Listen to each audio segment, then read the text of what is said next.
So the India started framing the Indian Constitution after the Cabinet Mission Plan 1946. Okay, don't worry about the mission plans. History में सब रट लोगे because you have not done history. Therefore, probably you do not remember or you do not know about the plans. So 46 में we had the Cabinet Mission and it proposed कि ठीक है India का अपना एक कॉन्स्टिट्यूशन होगा. And India started framing the Indian Constitution, and it talked about 3 types of states A, B, C. Okay. Now, in 1946, the Constituent Assembly was created. These are all very factual information, which you will find it in Lakshmikant also. And questions UPSC से as such तो नहीं बनते हैं, but कभी आप expect कर सकते हो कि statement देकर आ जाए, right? कि कितनी प्रोविंसेस थी, इस तरह से कभी कोई स्टेटमेंट टकरा सकता है. So you should know it. Okay, so one was the British state, provinces state, ठीक, provincial states like that.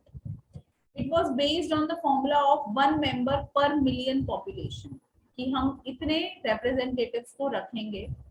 But from the princely states the members were nominated by the kings. ठीक. Then smaller princely states could not nominate because of the lesser population, because you need to have at least 1 million population to have 1 member.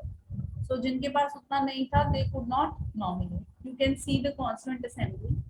So provinces से आपको दिख रहे हैं 292 plus 4, that is 296 members, and princely states जो भी थे वो after the partition उनको रिमूव किया. तो इस तरह से don't worry about the numbers as such. So the first meeting of the constituent assembly was held on 9th December. The date becomes important. 46 में पहली मीटिंग हो रही है. First time the constituent assembly is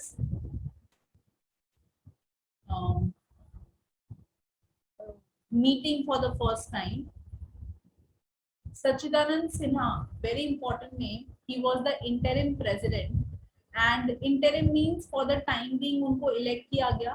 And बाद में तो आप सबको पता है who was the elected president. It was Dr. Rajendra Prasad. And the one leader who is known, who is responsible, जो objectives resolution को लेकर आए, जिन्होंने पास किया, it was Pandit Jawaharlal Nehru.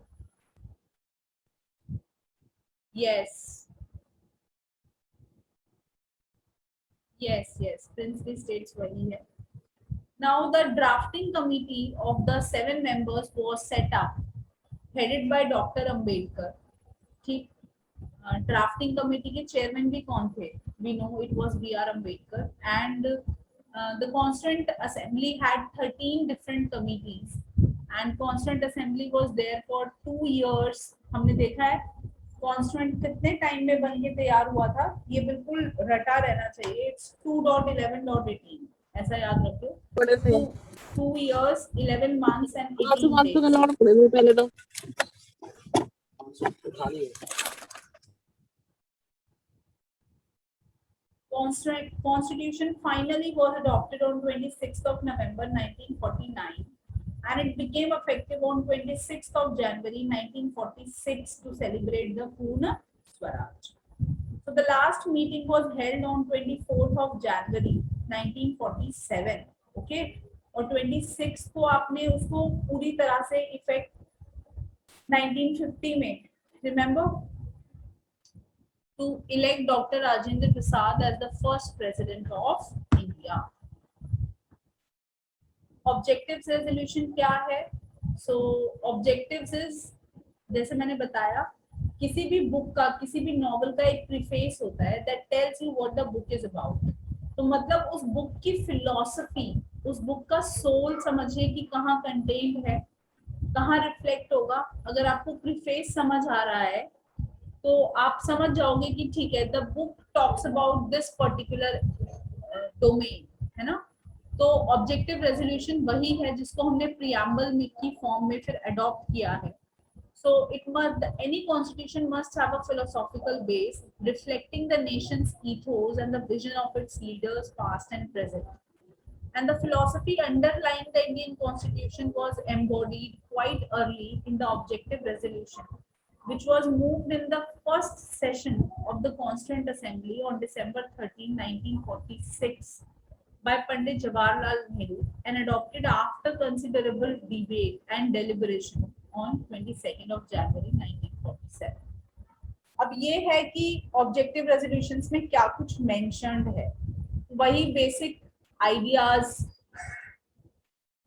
To foster unity of nation, to ensure the economic and political security, to have a federal form of government, to guarantee and secure justice, right?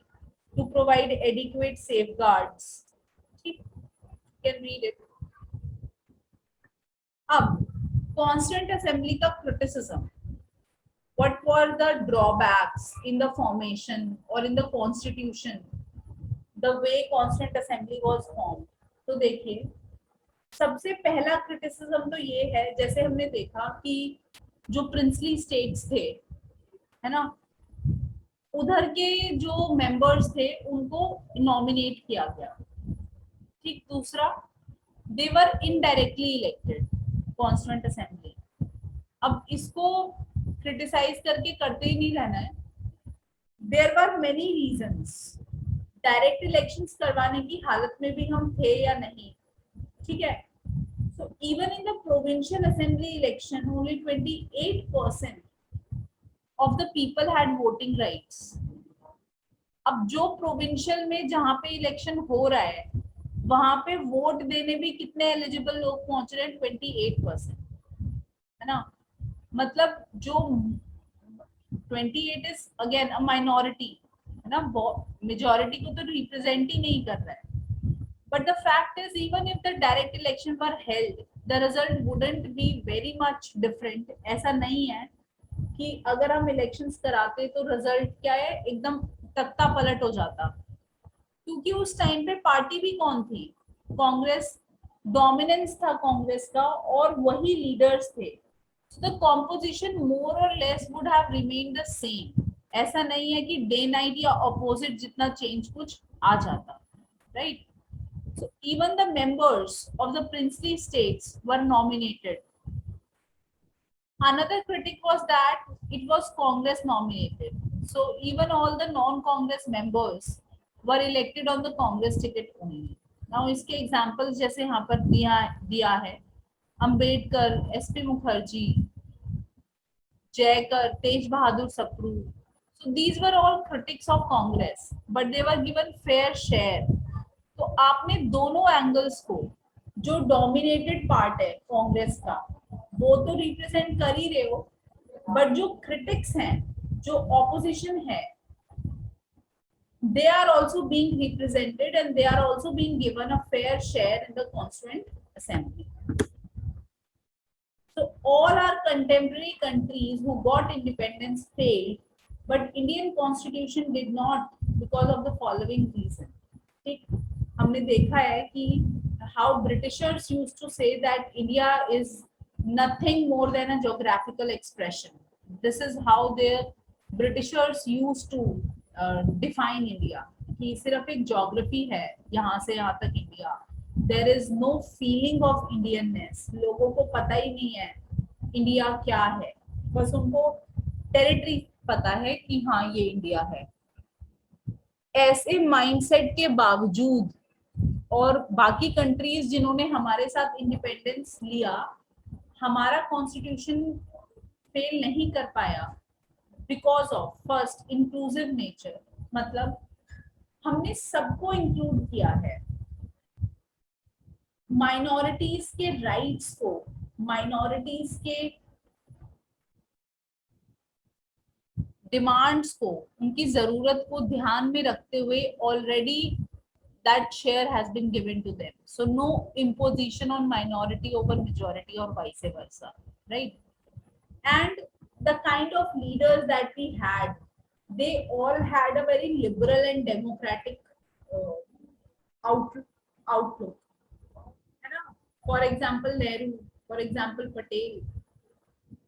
So in spite of Hindu majority in the Constituent Assembly, Around 80 out of 299 members were Muslim, where the Muslim population was around 10% of the country.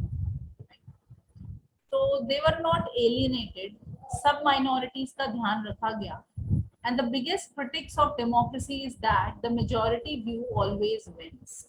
We need special provisions to ensure the rights of minorities.